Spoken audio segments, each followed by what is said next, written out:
for this one. Cool. So Radio Winchcombe, I am so excited now to be joined by my guest, John Torode. Hello.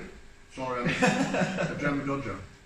Put that together. So thank you so much for joining us. You're in Cheltenham today, and it's quite hectic for you. You've been doing lots of different bits all day. Well, Cheltenham Literary Festival is always renowned for being a really, really busy time, and it's not, not just a weekend thing. It goes on during the week, and there's lots of people come and go, and then you might walk past somebody that you actually don't know who they are, and actually they're famous author and have written millions of books. So yeah, it's just one of those sort of great events. And you enjoyed yourself so far? I've had a very nice day actually. Yeah, a very nice day. I'm here at the Daffodil, which is right in the centre of Cheltenham, and it's a converted cinema or theatre. And we've had lunch, which was good. Some pork curry from my book, Cities of Soul, some ricotta flat hot cakes, and then this evening we're about to have another 3 course. First of all, it looks incredible.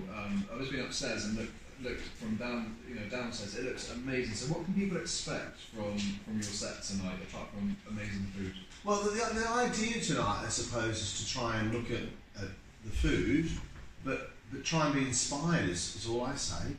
I think that the one thing about books is that everybody reads them differently, and everybody gets something different from them. So I think for me, an event like this is. Somebody might come in for the food, somebody might come in for the company, the table, they might come in to hear me, they might come to buy a cookbook, they might just come and suddenly walk out the door and learn something completely new. I think the thing is that we all come to these events not really knowing what we're looking for, but find something that we probably don't ever think we're going to find. Well, I found the Jammy Dodger, thanks to you. That's my favourite for today. I've had it with mine. It looks like Pac-Man. So, in fact, you can clearly tell you've got such a passion for food, but I'd love to go back to when did you realise that being a chef was going to be your career path? Was there a turning point in your life? Well, I suppose once you commit to being a chef, because when I was a kid, and I started when I was 17 years old, being a chef wasn't cool. It wasn't a cool thing to do. And in Australia, it was sort of a double not cool. So I think it was one of those things that everybody goes, well, why would you be a chef? Why would you want to cook? And as my life's progressed, then more and more people have taken up the mantle, more and more people have seen a different side of it. Because I think that food is not just about cooking in a kitchen. It's about discovery, it's about the world, it's about people, it's about entertainment, it's about everything else. And it's very much about emotion. So I don't know, I suppose it happened and I stayed with it. And although I don't really cook in a commercial kitchen anymore, my food is my life is all about food, and what I do in my life is about food, and everything's joined together by food. So I suppose it's just a happening. It wasn't a realisation. It wasn't some sort of epiphany. It just was a life thing. Yeah. So how did you transition from being a chef to a television chef? Were you scouted by someone? How did that actually come about originally? Well, I don't think you can ever do that because what you have as traits is the reason you usually become a chef is that you want to hide away in the kitchen and disappear from the rest of the world.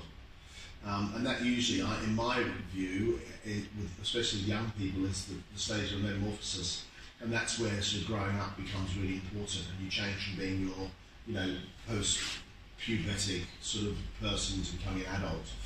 But on television, you're suddenly exposing yourself, so you become something completely different. I would hope that I'm not considered to be what people would think to be a celebrity chef, or yes, I'm on television, but my job is not to be on television. My job is to do food, and the sideline is that people actually enjoy watching television, and I'm on it. Well, first of all, MasterChef, what a show! And each series, I don't know if it's just me, but it seems to get bigger and bigger and bigger, and you get a bigger fan base. So why do you think the show has become so successful? Because there are many cooking shows on TV. So what sets MasterChef apart from all the others? If I knew that, I would be a multi-millionaire, and we'd be having a dinner together somewhere and talking about completely differently. Look, if anybody ever finds out the secret of television, then they need to spread the word. But I don't know. We have a couple of things which I love about MasterChef. We're not scripted, so we're not told what to do. Greg and I make the decisions.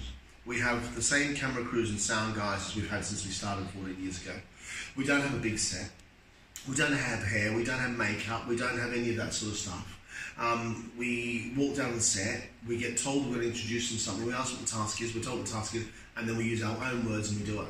And I think that means that we've grown up.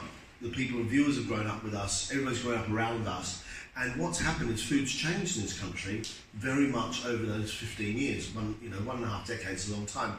And if you go cast your mind back to the first winner, which was Thomasina Myers, on that final of that programme, there was 3 cooks, and one of the cooks for their starter did a chicken liver pate. That's how much the food has changed. Can you imagine somebody doing chicken liver pate for the starter on the final MasterChef now? So I think there's so many key ingredients to it. I think the other thing is that everybody who works on it genuinely loves it. Nobody's concerned about the people. They are concerned about people, absolutely, but the people, the food is what makes it, and food is the personality of the person. And the people who come on and especially with celebrity, you see it, they come on as celebs and they cook what I call celebrity food. By the time they're finished, they walk away as people and they're cooking the food that they really love to eat and they really love to cook. And that changes, I think, is really fascinating.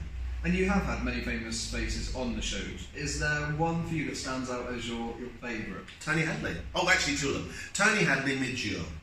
I grew up in the 1980s, 1970s, 1980s. I didn't fit into Australian music. I wasn't really good with Cold Chisel and Australian Crawl, but I love new romantics. So, for me, all that Midgeo, I mean, that's pretty cool. And we went to a kitchen and he was being shown how to do something. And the chef said, "Do you understand that?" And he turned around and said, "It means nothing to me." And I just think, that was just absolutely perfect. Tony Hadley, Gold was my favourite song when I was 18 years old in my Toyota Corolla driving to work. There was that, there was people like Spandau, there was Prince, there was, Ultravox, there was all that lot. And so those sort of people for me were amazing. The fact that I grew up with that music and then finally met them, yeah. Did you ever have a bit of a sing-song with Tony Hadley? No, I try not to do that because my singing voice is awful. Greg tries. Yeah, I don't know whose voice is better. But anyway. Do you think you would ever go down the same path of Strictly Come Dancing? Is that for you? No. I think Strictly is amazing as a show. You get to learn a craft. Yeah. And if you put your energy into it, you get to learn a craft. No, I think it'd be amazing to do it. But no, not for me. Not for me. I'm very happy cooking rather than being fake tanned and so going back to food, so I'm from Cornwall, on the Cornwall channel, and in Cornwall we are known for our food, seafood. Do you have any good experiences from Cornish food that you can remember? Oh my goodness, Nathan Outlaw's a great mate of mine, and I think what he does for Cornwall is absolutely unbelievable. You have places all over, Hidden Hut is unbelievable. You go across into Watergate Bay and you go to the Extreme Cafe and they have a bowl of mussels down there. You go down to the Portminster Cafe and that's always really, really good. I mean, there's places all over the place in Cornwall. And now there's sort of decent hotels and things happening everywhere. I think it's great. Ready Money Beach, New Year's Eve, Ready Money Beach, New Year's Day swim. That's what everybody in Cornwall should be doing. Have you done that? No, I haven't. So Foy? Yeah. Next to Foy, there's Ready Money Beach. Ready Money Beach is a pontoon outside. New Year's Day, you go down there, everybody goes for a swim and swims back in here. And that's what you do? No. The only time I've done Christmas Day in Sennan twice. Yeah. Yeah, Christmas Day is cold in Sennan. But that's great, yeah. Oh no, I'm from Penzance, so that's right down the forest. My children live in Penzance. Honestly? Yeah. Oh wow, that's where I'm from. Yeah. So I'm sure all the children lived in Penzance for a really long time, yeah. Yeah. And are you partial to the Cornish pasty? Oh my god, yes. Anything in pastry. I mean, I love anything in pastry. Pies, sausage rolls, pasties, fantastic. Or as I call them in Australia, pasties. And a nice thing of rattlers. Have you had a rattler before? I've heard of rattler, yeah, I don't know about that. I'm not a beer drinker. See, I don't really drink beer, so I'll drink wine or whatever, so that's very good for me. Honestly, taking the time out to talk to us, thank you so much for being brilliant talking to on the show, and our viewers in Cornwall as well. We know what to do on New Year's Day now. That's it. And on Christmas Day, Christmas morning, Sennan Beach, everybody go down there, take your lip flask and go for a swim. It's cold, but it's fun. Thank you so much, and good luck tonight. Everyone's going to get a really nice meal. I hope these other people are excited. Thank you very much. Thank you.